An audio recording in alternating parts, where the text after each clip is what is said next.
Welcome back to another episode of Booked or Busted, where we make one call, two scores, and there's absolutely no excuses. Every single home service company should be ready to make a great first impression, knock the customer socks off, and get that call booked. So today we're going to be calling a larger company, multiple locations.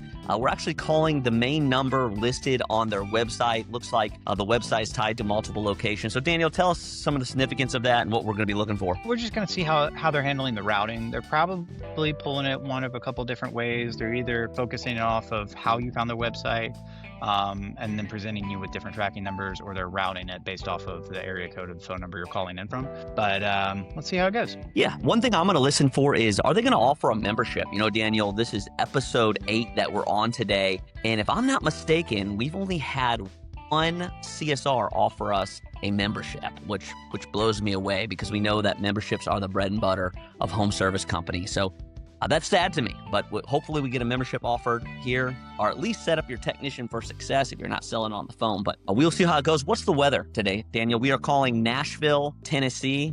That's where our address is going to be. We're going to have an AC trouble. What are we looking at for weather? Ooh, so we've got a low today of 67 last night, 92. It's going to get up to 92. So some classical fall temperatures where they actually get a little bit warmer in the afternoon than people are expecting. Okay, got it. All right, let's make this call and see how they do. This call may be recorded for quality and training purposes. Thank you for calling Heating, Cooling, and Electrical. If you are calling to schedule an appointment or have questions about our service, press 1. If you are calling about an existing appointment or service, press 2. If you are calling regarding an invoice or payment, press 3. For all other calls, press 4.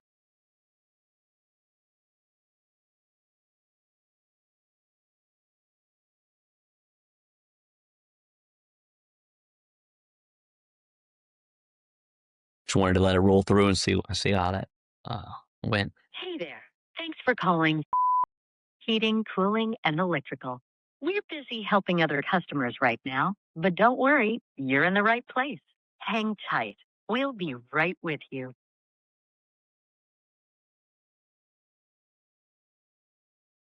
Fantastic. Plumbing, heating, cooling, electrical. This is Kim. How may I assist you today? Yes, my air conditioning's broke down. It's starting to get pretty warm in the house. All right. Have we done service free in the past? I don't think so.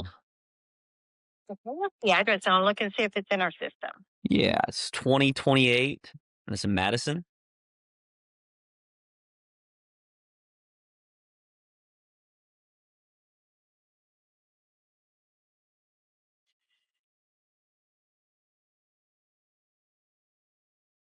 Let's just pull it up. Is that Madison, Tennessee? Yeah.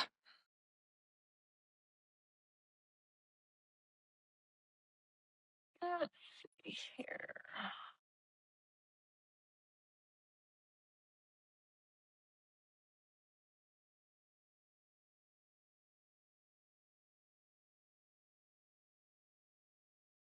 It's thinking really hard.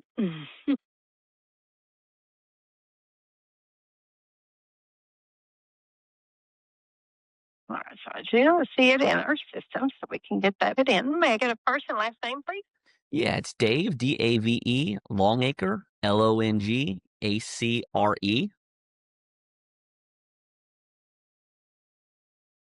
All right, 615-270-1926. Yep. And what's a good email address, sir? Yeah, it's davelongacre81@gmail.com. So DaveLongacre81@gmail.com. Yes.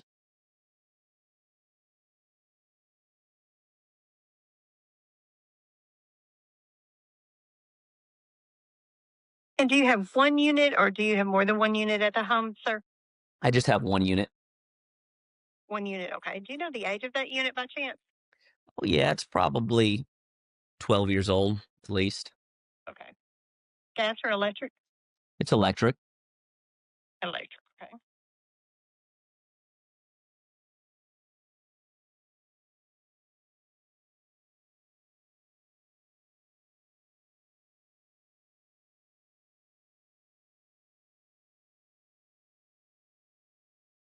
And so it's just not cooling.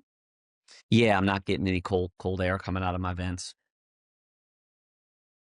Okay. Service fee is going to be $69. That will be waived with any work our technician does while he or she is there. And we accept cash, check, major credit cards, or debit cards at that time. Okay. For marketing purposes this morning, did you look us up online to call us? Did you see a commercial, TV, truck? How did you get our information this morning? Yeah, I just looked you up on Google. All right. Thank you for that information. We do ask that for marketing purposes, as I stated before. All right. What I'm going to do, sir, is I'm going to do this as a working appointment. I'm going to have someone call you back within the hour, if not sooner, to let you know the availability to get a technician out to look at that unit. We do advise that if the unit is froze up, to turn it off. We would not be able to service it if it is froze. If we had to thaw it out, there could be additional charges. Okay. I've got that at 202A in Madison, Tennessee, 37115. I've got that in there for them to give you a call back within the hour, if not sooner, at 615-270-1926 in reference to getting that appointment completely set up for you. And Dave, is there anything further that I can assist with or do for you today?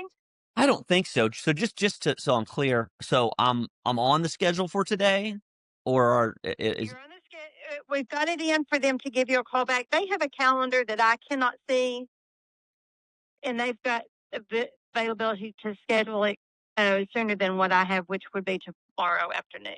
okay? So you got okay. So they might be able to fit me in today. Yes, sir. So they'll give you a call back within the hour, if not sooner. Okay. Excuse me, to let you know the availability to get a technician out. All right. That's all. Okay. Great. All right. Thank you for giving us a call. You have a great day and a good rest of your week, sir. Thank you so much. Thank you. Bye bye. Bye. All right, Daniel. I know you're hungry to jump in, so I'll let you go first. No, you just know how I feel about being right. Let's start with the good. Hey, there's nothing wrong with a press 1, 2, 3. Yep. If it stops at 3. And am I right? Did you not select any of the options? I did not Or- select any of the options. Perfect. I just let Right. it roll through. And that's an experience. So there's some benefit and some takeaways to that 1, 2, 3 situation. I'm not going to go into everything. It's just it's a very good deterrent for spam calls. If you have a high availability, if you have a ton of marketing that can get hit with those spam calls, 1, 2, 3 in today's world is a pretty good defense against some of that to protect some of your core data. My favorite is for immediate service press 1. Right. Let's get them through the queue as fast as possible. You're not going to be doing that much when it comes to routing. I would be interested to see what our experience would be like if you would have had a billing issue, or if you would have been trying to confirm something, because that, my friend, was a centralized call center. You were talking to someone inside of a call center. They had it built inside of a call queue. They're running a proper call center platform. And she actually ended up telling you, she said it out loud because she was working through her workflow, and she said, oh, we can get that to them. She wasn't talking about dispatch. She was talking about the endpoint company. Right. And so Not a good experience for the customer. Makes it feel like you're calling this, in my opinion, a bigger name, doesn't feel local.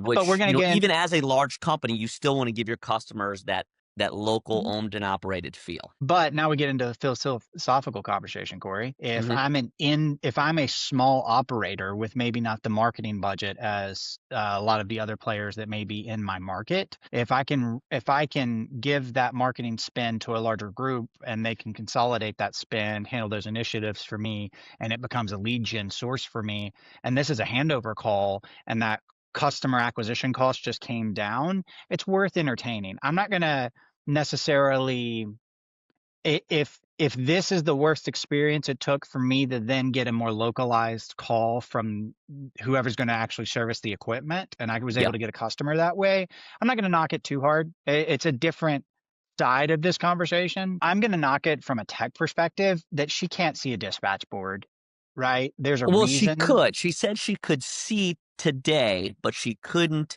She didn't have the ability. Yeah, she couldn't book me. She said she could see availability for tomorrow, but she's putting me on as a work-in, so the local team can try to work me in today. But here I am with my air conditioning broke down, and I had another company do this to me the other day. They said, "Oh, we'll get back with you within an hour." I'm like, okay. Well, 2 hours went by. they never called back. So, and I called and canceled. This was an audit call. And that was my reason. I was like, I already found somebody else to come out and look at this. I never got a call back. So I feel like when you're saying, hey, we'll call you back within the hour, it's a work-in, your customer sitting there going, okay, well, hopefully somebody calls me. In the meantime, I'm likely calling other people. And again, I'm a 12-year-old broken down system. This is a priority call. My phone hasn't rang yet. So I'm calling the next company in line. But this actually brings up another point of mine. So she had on-call scripting, like not on-call scripting. She had on-screen scripting. You can tell because the cadence, the pace, and the flow that she went through for that scripting, she was literally reading through a checklist because the questions were so specific how they were asked. Either it's ingrained in the back of her soul or she had on-screen prompts, which is the good way to do it, right? But what's interesting is and this is a lot more your camp than it is mine, but you need to understand the spirit of the law more than just the actual letter of it, because she said they'd call you back within the hour, said it 4 times, within the hour, within the hour, within the hour. We called at 11:57. He meant to say within an hour, or one of the two has been distorted so much, they weren't calling you back within 3 minutes. But if you were listening, because customers always listen to these calls much more intently than we do, than the CSRs do. It's same thing every day. We can't forget that a customer calls in, what's the average number? Maybe 4 to 5 times in their lifetime, right? For HVAC service. Like if we're really diving into it, it depends on the experience, but like most people do it like once every however many years. They're not doing it every day. And so when you say, well, I mean, unless you're calling and getting your, your system juiced up with some freeze on, every 3 months, but other than that, you're not calling that often. Actually, I would actually like to see that data. I don't know what that data is. The point I was trying to make is that like they're hanging on to every word. It's hot. You don't know the layout of the house. The nursery could be in the hotter side of the house. You don't know the customer could be in their 80s, and 87 for someone that's in their 80s is not a good place to be. They hang on every word. You didn't get a call back in 3 minutes. Well, you're already a liar. I'm gonna call somebody else. That was my big thing. So that's my deal with on-screen scripting. With scripting is you need to understand the why, not just what you're trained. You are speaking my language, Daniel. That is what I start with why. There's a great book by, was it Simon Sinek, that's called Start with Why. When you teach your CSRs, you got to teach them the why behind what they're doing, because that's going to make them passionate about what they're doing.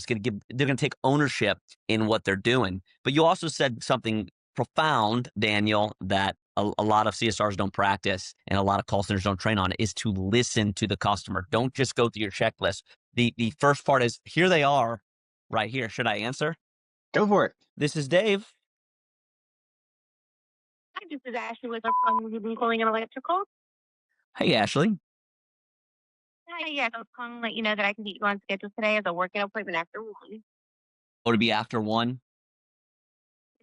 Okay. All right, I'll go ahead and get it on schedule. We'll see you this afternoon. Okay, and are they going to call when they're on their way, or how's that work? When will I be notified? You'll get a text message, and there'll also be a link on there so you can see how far away your technician is. Okay. All right. All Well, right, thank you so much. Absolutely. Okay, so we got to give them some kudos there. That was, I mean, how long we've been talking? Less than 10 minutes. They called us back and got me in the schedule today. So I'm happy. I'm happy about that. So that was a quick process. Like I said, I had experience recently where that wasn't the case. Again, back to my original point is you got to listen. And that's the first step. When you do your greeting, now just listen. Every customer is different. Every customer is unique. So if we really want to understand the customer situation and be able to knock their socks off, go above and beyond, give them the wow experience, whatever you want to call it, we have to listen. And we don't want to miss key things in the customer situation that are going to help us better serve that customer. So that was spot on, Daniel. With that said, here we are. What is your stack score, Daniel, for this company? Well, what are you thinking? Before I reveal that one, what are you I haven't even gone down my list yet. I'm going to be honest with you. I gotta adjust the score based on the callback. Yeah, me too. Me too. If they want to call us back during our conversation, I'm giving them some points for that. So for sure, it still makes me think about how this relationship is, like whether or not we actually talked to the company the first time. I don't think we did. Was it third party? I don't know. Pretty quick I think communication. I think it was quick communication, but I do not. It's interesting. But Yeah. they called you back. They treated it like the Glengarry it was. Yep. Glengarry That's Gary. good. I'm Yeah. happy about that. They caught me before I called their competition. I didn't love the audio quality on the callback. No, I didn't love the auto quality on the original call. There was a little broken up in the beginning. I have great service right now, so it's not me. I'm giving them an 8.2. An 8.2. All right. That's a pretty good score. I believe that's in our clean book range. The main reason I'm booking it, I'm scoring it so high is because they're using the tools. Yep. Are they maybe necessarily as perfect as I would want them to be? No, but they're using them and they're working. The only other thing that I had on my note that we hadn't talked about is that they use the queue properly. A Yeah. call queue is a point of engagement, and it buys you more time with that. The customer is going to be more patient because you engaged them, and they immediately did that with that call queue. And I'm a huge fan of a produced call queue, especially towards your brand and that association. So, Sure. yeah, No, I got to give points for that. good score, Daniel. Good score. I'm in agreement with you. So let me go down my list here. Not a whole lot of enthusiasm, just kind of monotone throughout the conversation. Her greeting was okay. It cut out a little bit in the beginning. Did not get my name out of the gate. I'm big on getting the customer's name out of the gate. Who do I have the pleasure of speaking with? And then using their first name. There's magic in the first name. She didn't do that. She said, sir. I teach this. More people get offended by being called ma'am or sir than they ever have by their first or their last name. So get on a name basis right out of the gate. It helps build rapport, does wonders. There was zero empathy. Zero empathy. Said my AC's broke down, starting to get warm in my house. Nothing. Just right into questions, right? And that's a big miss there. She could have said, she didn't even say sorry, which we all know I don't like sorry, but nothing. So no empathy. No value built either. She did set some expectations. She just quoted the fee, built no value around the technicians, built no value around the company or the services. So just quoted a fee, set a few expectations about the payment, not a whole lot about the technician and what the technician's going to do when he arrives at the location. So missed the mark there. And Corey, just for reference, that location has 9,485 five-star Google reviews. That's amazing. Absolutely amazing. So look, was a lot done? Was I booked? And this is, I'm going to tell you right now, this is going to fall into the just booked category for me. What does just booked mean? When I score it in that category, it means it was just booked. That's it. My socks are still intact. I was not wowed. I did not have a great experience. You got me on the schedule. Thank you. That's awesome. And hopefully you come out and sell me a system. But we want to make sure we're creating that great experience up front for our customers. Yes, it will increase our booking rate, but also it'll help our technicians have higher closing ratios, and it will also help them have higher average tickets by doing that. So we're helping our technicians creating these great experiences on the phone up front. It's not just about getting the call booked. So it's tough for me. I'm happy with some things here. No membership was offered either. I'm a big believer in offering memberships on the phone, or at least setting up the technician for success. So Daniel, with all that said, I'm going to have to give this 6.8. 6.8? On my sock score is going to be a 6.8. Again, just booked. It wasn't a great customer experience. It was just very flat. So 6.8 for me. So Daniel, I want you to know, yeah, I'm gonna tread into your realm, and I'm making it a 6.7 because I'm actually on their site right now, and they have some killer marketing and some incredible taglines, and they never hit you with the tagline. They didn't hit you with the tagline. And so I'm making it a 6.7. So 8.2. All right, we're at 6.7 then. Daniel adjusted my score. And that's one thing that we do, by the way, for everyone listening, is we don't just do secret shopper calls when we're working with one of our clients, but we audit their website too. We want to see their culture. We want to audit the entire inbound customer experience. We want to find those friction points. Yeah. Good find, Daniel. Yeah. So what is our final booked or busted score? 7.5. 7.5. So we're actually clean book at 7.5. Thanks again for watching another episode of Booked or Busted. We'll see you next time. And if you know any companies you'd like to nominate to be on the show, we'd be happy to hear about it and give them a call.